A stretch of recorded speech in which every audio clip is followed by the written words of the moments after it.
दोस्तों, सबसे पहले सब्सक्राइब करें, नोटिफिकेशन बेल दबाएं और सबसे पहले वाली ऑप्शन ऑल करें, जिससे हमारी आने वाली नई वीडियो की नोटिफिकेशन आपको फ़ौरन मिल जाएगी। जय श्री राम भक्तों। सुबह की वीडियो में जो हमने आपसे प्रश्न पूछा था कि दानवराज जालंधर का वध किसने किया, तो उसका उत्तर है भगवान शंकर ने दानवराज जालंधर का वध किया था। चलिए आज की कथा श्रवण करते हैं। आज की कथा है डाकू की वासना और नाग। आइए कथा श्रवण करें। एक बार एक सुंदर सी राजकुमारी थी। उसको महल की छत पर खुले आसमान के नीचे सोना पसंद था। यह बात वीर नाम के डाकू को पता चली। मैली मुराद से एक रात वह सैनिकों को दवाई सुंघाकर छत पर आ पहुंचा और राजकुमारी को अपनी वासना का शिकार बना दिया। राजा ने वीर को फांसी की सजा सुनाई, लेकिन वीर डाकू तो उसी रात राज्य से भाग निकला। इस हादसे को कुछ समय हो गया। राजकुमारी वीर डाकू से गर्भवती हो गई। राजा ने राजकुमारी की मां बनने की इच्छा का मान रखा और उसकी सेवा चाकरी में दिन रात कई नौकर लगा दिए, लेकिन राजकुमारी वह हादसे को भूल ना सकी। उसकी हालत दिन पर दिन बिगड़ती चली गई। राजकुमारी का आखिरी मास चल रहा था। उसकी हालत बहुत नाजुक थी। तभी उसके कमरे में एक नाग निकल आया। राजकुमारी नाग को देव मानती थी। उसने नाग देव से मातृत्व मांगा।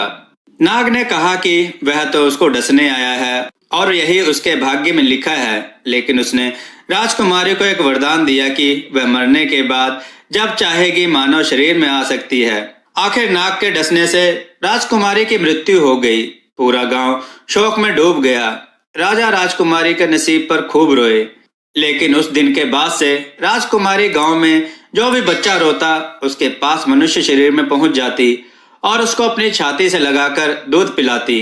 राजकुमारी को एक अलग सी शांति मिलती उससे। एकदम से गांव में बच्चों के रोने की आवाजें कम हो गईं।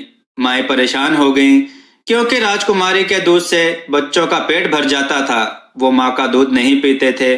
माओ की छाती में दूध बनता था और वह बह जाता था। यह पीड़ा असह्य हो गई। एक दिन सब माँ खेत में इकट्ठा हुई और समस्या का हल ढूंढने लगी। उन्होंने नाग देवता का स्मरण किया। तभी नाग देव ने प्रकट होकर माओ को बताया कि मातृत्व अधूरा रहना आपके इस पीड़ा से कई गुना ज्यादा पीड़ादायी होता है।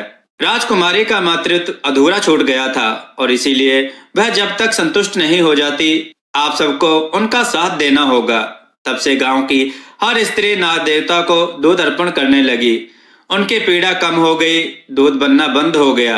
दोस्तों, नाग दूध नहीं पीते हैं, लेकिन मातृत्व का महत्व समझाती यह कथा के अनुसार आज भी लोग नाग देवता को दूध चढ़ाते हैं। भक्तों, आपको यह कथा कैसी लगी? अपने विचार और सुझाव कमेंट में जरूर दें। हमारे कथाओं को लाइक करें, हमारे चैनल को सब्सक्राइब करना ना भूलें।